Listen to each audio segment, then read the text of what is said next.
Okay, we're back for part two on our focus stacking critique. I'm going to try to wrap this up with just two parts. We'll see if we can do it. That'll be the goal anyway. So let's get underway. Here we have an interesting issue with this tennis ball. I'm sure I've seen this before, but it did come in under the focus stack thing, but are you sure this wasn't the minimal depth of field or something else? Anyway, here is an issue with this double image. I think maybe what happened is the camera moved during your focus stack and it didn't get realigned quite right. You've really got to watch out for that kind of thing or it will mess up the shot pretty badly. Well, we have smooth valve control here. That's, God knows we all need that. We do seem to have a good deep depth of field. So I'm guessing that all worked. I'm not sure what these are. Is this spray paint? Is that what I'm seeing here? That we've got some items that have been made with this in these pastel colors?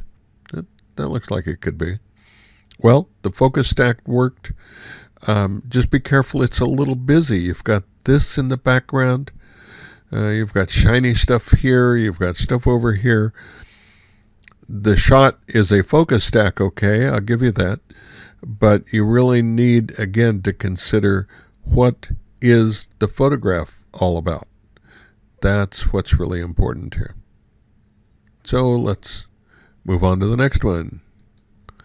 Here we have a mouse, and it looks like a fairly fancy mouse, a gaming mouse maybe of some kind. It certainly all is in focus. You've got to be very careful because you're beginning to lose detail down in the darker areas of that. What you could do simply is if we go into image, adjustments, let's do curves.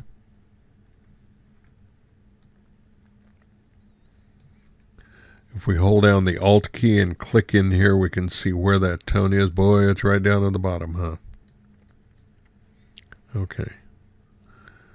Let's see if we can bring that up. Now we need to bring these highlight tones back down.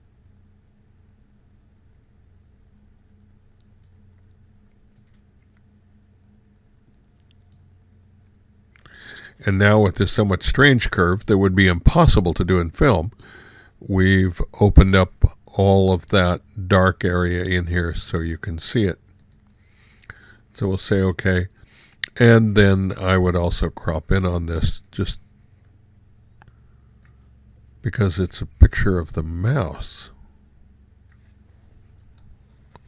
So we might as well really crop in and see it a little better. Okay. Here we have a spark plug, looking down the barrel at this little plug. Again, I think the big thing I would do here is just zoom in on it more so you can see it. That's what the shot is about. It's not about the table.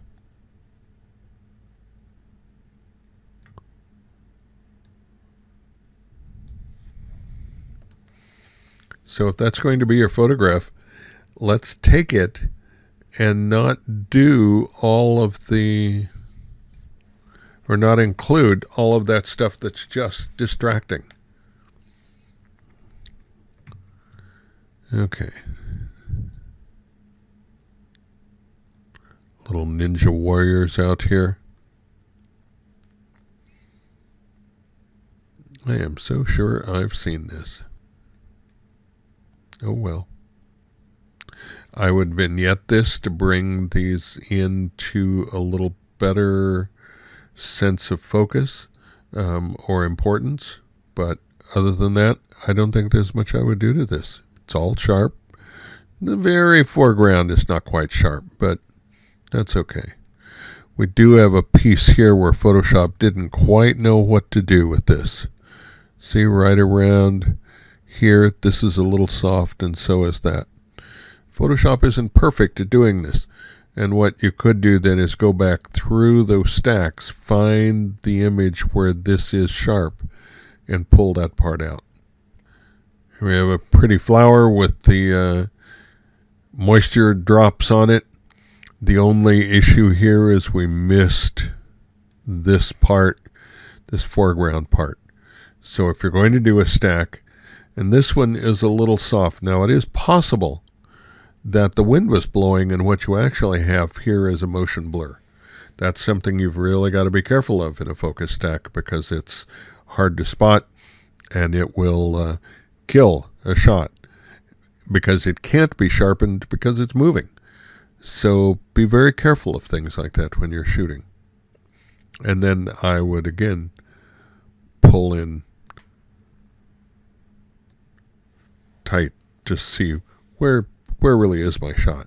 It's right in here. Here's where the photograph is. Okay, let's go on. Well, it's Jabba the Cactus, it looks like, with this bizarre plant plopped down in this bowl with the jaguar behind it, or whatever this is. So it's an interesting shot, and you did get the focus stack okay. But we've got a lot of stuff here that we really don't need in this shot.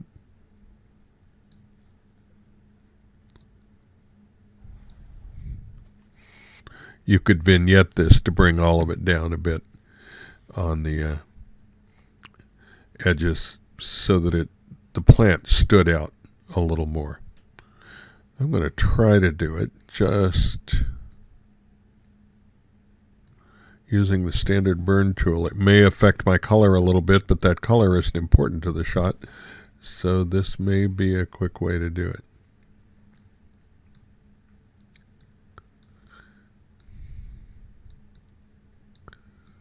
Even just toning that down a little now makes the plant stand out a little better. Okay, what else we got?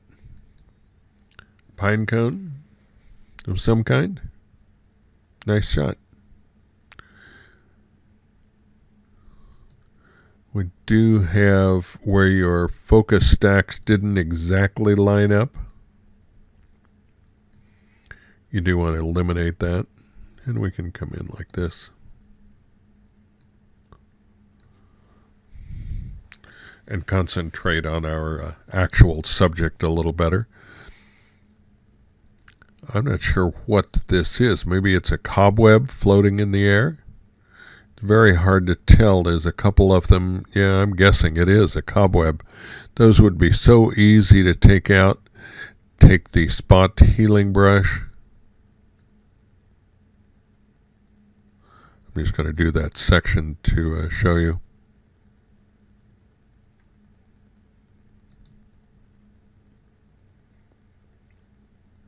Well, I'll do this one too while I'm at it. And then it's all done. It's all gone. Very nice. Well, we have the world's strangest camel with two very different heads on it. This one and this one. Oh, I see. It's actually two different camels with two very different carving techniques. Interesting. Interesting. Again, tone down the background. This bright area in here is just distracting you from this object. If this was your main object, if you were trying to produce a shot of this, maybe to sell this or to get people to want to hire the artist that created it, then you need to make the item stand out. And against this much lighter and also kind of interesting background, this is going to get lost. So be really aware of those kind of issues when you're shooting. So that's what we have. Terrific. Guys did some good focus stacking work. Remember, this is a technique for future reference when you want to get everything in focus. It will work just as well for a landscape, maybe doing 2 or 3 shots, keeping the camera set to the best aperture as it will for these little tiny images. So keep that in your bag of tricks, and we'll see you next time.